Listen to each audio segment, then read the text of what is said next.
안녕하세요. 노트북 성능이 궁금하시다면 직접 구매 성능을 확인해드리고 있는 말방구 실험실 프로듀서입니다. 오늘은 바로 에이서에서 최저가 61만원에 출시한 착한 가격의 노트북을 직접 구매해봤습니다. 노트북은 필요하지만 90만원 이상 비용을 지출하기에는 부담이 되시지 않나요? 그래서 그런 분들 위해 준비된 노트북이라고 해도 과언이 아닌 이번 에이서 노트북은 과연 어느 정도의 성능을 보일까요? 특히나 게임이 돌아가기는 할까요? 61만원대 구매한 에이서 노트북, 그럼 지금부터 말방구 실험실과 같이 한번 확인해 보시죠. 고고! 자, 오늘 준비한 제품은 에이서에서 출시한 아스파이어 5가 그것입니다. 구매할 당시 최저가 61만원에 구매를 했습니다. 영상을 촬영하는 당일 기준 가격 비교를 해본 결과 현금가 60만 9천원 그리고 카드 최저가는 62만원 정도에 판매가 되고 있었는데요. 가격은 마치 횟집 시세와 같아서 매번 달라질 수가 있습니다. 이 점은 참고해 주시는 게 좋을 것 같은데요. 60만원 초반대 비슷한 스펙의 모델을 찾는다면 레노버 V15 그리고 ASUS D515UA 모델이 있습니다. 다만 레노버는 기본 4GB 램이 탑재가 됐습니다. 자, 그럼 이번 노트북의 디자인부터 확인해 보도록 하겠습니다. 전체적인 사이즈는 363.4mm, 250.5mm 그리고 두께는 17.95mm, 거기에 중량은 약 1.7kg으로 제작됐습니다. 어댑터는 약 250g으로 가볍고 슬림하게 제작이 됐는데요. 보통 이 정도 가격대의 노트북은 메탈 바디가 아닌 플라스틱 소재를 사용하는 경우가 많지만 이번 노트북은 상판 소재를 메탈을 사용했습니다. 참고로 하판은 플라스틱 소재가 사용됐습니다. 컬러는 블랙, 거기에 중앙에 에이서 로고가 들어가 있는데요. 전체적으로는 깔끔하고 모던한 느낌이 든다고 할까요? 다만 상판을 열면 라이젠 스티커와 아스파이어 5의 특장점이 나와 있는 스티커가 부착이 되어 있습니다. 하지만 이게 수평을 맞추지 않고 부착했기 때문에 개인적으로는 상당히 불편했습니다. 이런 스티커는 사용자가 직접 붙일 수 있도록 따로 넣어주면 안 될까요? 이번에는 포트 구성을 확인해 보도록 하겠습니다. 노트북의 좌측면에는 전원 포트, 유선 램 포트, HDMI 2.0 포트, USB 3.2 Gen 1 타입 A 포트가 2개, 그리고 USB 3.2 Gen 1 타입 C 포트가 위치하고 있습니다. 반대편에는 켄싱턴 락 USB 2.0 포트, 3.5mm 오디오 콤보 포트로 구성이 되어 있습니다. 포트 구성도 넉넉할 뿐 아니라 HDMI 2.0을 지원하는 것은 물론 타입 C 포트까지 있는 건 마음에 들었습니다. 그럼 이번 노트북의 디스플레이는 어떨까요? 기본적으로 15.6인치 FHD 해상도를 지원하는 TFT LCD 패널이 탑재가 됐습니다. 대부분 저가형 노트북은 디스플레이에서 가격을 맞추는 경우가 많습니다. 이번 노트북의 밝기를 실제 측정해 본 결과 약 280니트가 나왔습니다. 보통 250니트의 저가형 노트북 디스플레이와 직접 비교해 보면 상대적으로 다소 밝게 보였는데요. 디스플레이가 아주 좋다고 말하기는 어렵겠지만 가격적인 측면에서 디스플레이를 어느 정도 타협한 느낌이 들었습니다. 쉽게 말해 무난했는데요. 동영상을 감상하거나 웹서핑을 하기에도 괜찮은 수준이라 할 수가 있습니다. 참고로 배터리는 4200mAh의 3셀 리튬이온 배터리가 탑재가 됐습니다. 제조사 기준 최대 10시간 사용이 가능하다고 나와 있지만 이는 어디까지나 제조사 기준입니다. 일반적인 환경에서는 기본적으로 6시간 정도는 사용이 가능했는데요. 아쉬운 점이 있다면 PD 충전이나 고속 충전은 별도 지원하지 않았습니다. 자, 그럼 이번 노트북의 키보드는 어떨까요? 기본적으로 숫자 키패드가 있는 풀사이즈, 거기에 화이트 백라이트까지 지원하고 있어 어두운 공간에서도 타이핑이 가능했습니다. 키감 역시 쫀득쫀득한 느낌으로 오타율이 적을 뿐만 아니라 학원 및 업무를 보기에도 나쁘지 않았는데요.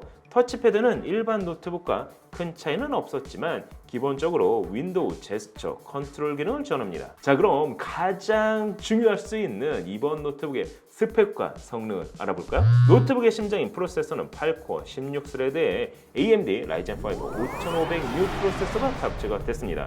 시네벤치 R20으로 성능을 테스트해본 결과 멀티코어는 2745점, 그리고 싱글코어는 460점이 나왔는데요. 4500U보다는 확실히 성능이 올라갔지만 4700U 프로세서와 비교해보면 벤치마크 점수에서 큰 차이를 보이지는 않았습니다. 그래도 이 정도면 사실 60만원대 노트북으로는 다중작업까지 할 수 있는 스펙이라 할 수가 있습니다. 램은 온보드 타입 8GB가 탑재가 됐습니다.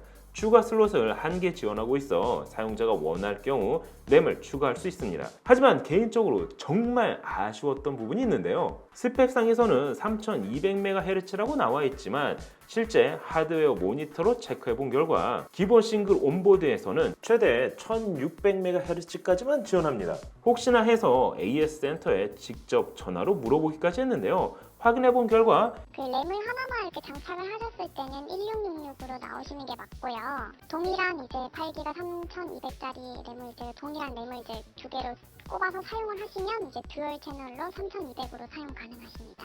사실 AMD 라데온 내장형 그래픽 카드는 노트북의 램 클럭에 따라 성능 차이를 크게 보입니다. 기본 8GB 온보드에서 그래픽 성능을 3D 마크 5 스트라이크로 테스트해본 결과 총점 2123점, 그래픽 스코어는 2354점을 보였습니다. 하지만 3200MHz를 지원하는 8GB 램을 추가해 총 16GB에서 동일한 테스트를 해본 결과 총점 3082점, 그리고 그래픽 스코어는 무려 3431점으로 향상이 됐는데요. 따라서 이번 노트북을 구매하려고 고민을 하시는 분이라면 램은 무조건 3200MHz 지원하는 8GB 램 정도는 추가해 주시는 게 좋습니다. 같은 노트북이지만 그래픽 성능 차이가 무려 1.4배 이상 나기 때문인데요. 다 잘 만들어 놓고 램에서 기본 성능을 깎아버리는 건 아쉬울 수밖에 없습니다. 참고로 램만 별도로 구매한다면 약 45,000원 정도의 구매에 자가 업그레이드를 할 수가 있습니다. 스토리지는 PCI, NVMe, SSD 256GB가 탑재가 됐습니다. 실제 속도를 체크해본 결과 읽기는 2488, 쓰기는 970MB/s로 무난한 속도를 보여줬는데요. 거기에 SATA3 슬롯을 지원하고 있어 2.5인치 HDD 혹은 SSD를 추가할 수도 있습니다. 다만 SATA3 케이블을 보드에 직접 연결을 해줘야 하는데요. 연결 위치는 와이파이 6 모듈 바로 아래 위치하고 있습니다. 이렇게 연결만 해주면 빠른 부팅과 함께 넉넉한 저장 공간 역시 사용할 수가 있습니다.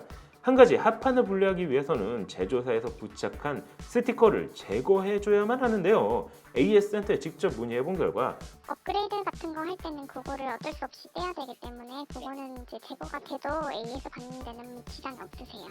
스티커가 손상되더라도 AS를 받는데 지장이 없다고 합니다. 그러니 마음 놓고 자가 업그레이드를 하실 수가 있습니다.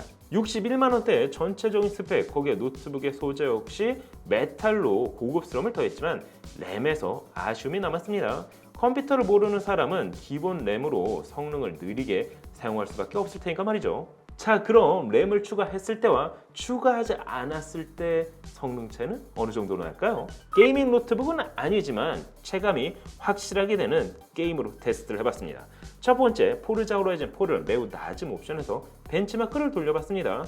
기본 램에서는 평균 63.5프레임, 하지만 16GB 램 환경에서는 무려 84.5프레임으로 평균 프레임이 올라갔습니다. 이 정도면 램만 업그레이드를 한다면 옵션 타입을 통해 충분히 이번 게임을 플레이할 수 있어 보였습니다. 두 번째는 섀도우 오브 툼레이더를 그래픽 최소 옵션에서 벤치마크를 돌려봤습니다. 그 결과 기본 램에서는 평균 13프레임, 램을 업그레이드한 환경에서는 평균 24프레임을 보여줬습니다. 세 번째는 배틀그라운드를 매우 낮은 옵션 산옥맵에서 플레이를 해봤습니다. 초중반까지는 평균 56프레임을 유지하다가 후반에 갈수록 떨어지면서 평균 약 45프레임 정도를 보여줬습니다. 하지만 온보드 기본 램에서 동일한 장면의 프레임 수를 확인해 본 결과 약 36프레임까지 떨어지는 걸 알 수가 있었습니다. 거기에 프레임 드랍 현상도 더 잦았는데요. 네 번째는 역시나 최적화 최강 오버워치를 중간 옵션으로 플레이를 해봤습니다. 기본 램에서 평균 41프레임을 보였지만 램을 업그레이드한 다음 플레이를 해본 결과 무려 평균 60프레임을 보여줬습니다. 따라서 램을 업그레이드만 해준다면 오버워치 정도는 무난하게 게임을 플레이할 수 있어 보였습니다. 다섯 번째는 콜 오브 듀티 모던 워페어 리부트를 낮은 옵션에서 미션을 진행해봤는데요. 기본 온보드 램에서는 약 평균 36프레임을 보였지만 램을 업그레이드한 환경에서는 평균 45프레임을 보여줬습니다. 그리고 마지막으로 사이버펑크 2077을 한번 돌려봤습니다. 의미는 없겠지만 재미삼아 돌려봤는데요. 램을 업그레이드한 상태에서도 평균 13프레임 정도로 거의 끊기듯 플레이가 됐습니다. 총 6가지 게임을 테스트해본 결과 램을 업그레이드한 환경에서는 오버워치는 중업으로 60프레임 방어가 가능했을 뿐만 아니라 롤 혹은 피파 온라인 4 정도는 무난하게 플레이할 수 있어 보였는데요. 특히 발열 관리도 나쁘지 않았습니다. 배틀그라운드를 약 17분간 게임을 하면서도 프로세서는 71도, GPU는 67도 내외로 안정적인 온도 유지가 가능했기 때문입니다. 하지만 이번 노트북은 게이밍 노트북은 아닙니다. 게임을 위해서 노트북을 구매하신다면 조금 더 투자해 게이밍 노트북을 구매하시는 게 좋습니다. 자, 오늘은 61만 원에 구매한 에이서 아스파리아 5에 대해서 확인을 해봤습니다. 기본 램이 8GB 온보드에 최대 클럭 1600MHz까지만 지원되기 때문에 기본 구성만 놓고 사용한다면 원래 성능을 온전히 사용할 수가 없습니다. 하지만 램을 업그레이드 해주는 순간 약 1.4배 정도 높은 그래픽 처리 성능을 사용할 수가 있게 되는데요. 램을 자가 업그레이드 한다면 실 구매 가격 65만 원 정도라 할 수가 있습니다. 65만 원이라 해도 이 정도 성능이면 사용자의 용도에 따라 메인 노트북으로 충분히 사용할 수 있어 보였는데요. 물론 고가의 노트북처럼 360도 회전을 하거나 터치 디스플레이를 지원해 펜으로 필기를 하고 1kg 초반대 무게로 가볍게 휴대할 수는 없습니다. 하지만 학업용, 업무용 노트북, 그런데 가벼운 게임도 돌리고 싶다면, 특히 가격 부담을 줄이고 싶다면 이번 노트북을 알아보셔도 나쁘진 않을 것 같은데요. 단점은 있지만 어느 정도 가격이 단점을 해소해 준다고 해야 할까요? 다음엔 출시된 지 20분 만에 완판된 가성비 게이밍 노트북 오맨에 대해서 확인해 보도록 하겠습니다. 구매했으니까 곧 도착할 것 같은데요. 오늘 영상은 여기까지. 그럼 다음에 또 다른 테크 이야기로 찾아뵙도록 하겠습니다. 그럼 안녕. 짠. 윈도우 표류 일주일째. 제발 좀 잡혀라. 형아, 아직도 신호가 안 잡혀. 아니, 배터리도 이제 얼마 없잖노. 잡혔다. 어서 빨리 구조 요청을 해, 형. 아니, 잠깐만. 오늘은 평일에도 말 야, 이 미친.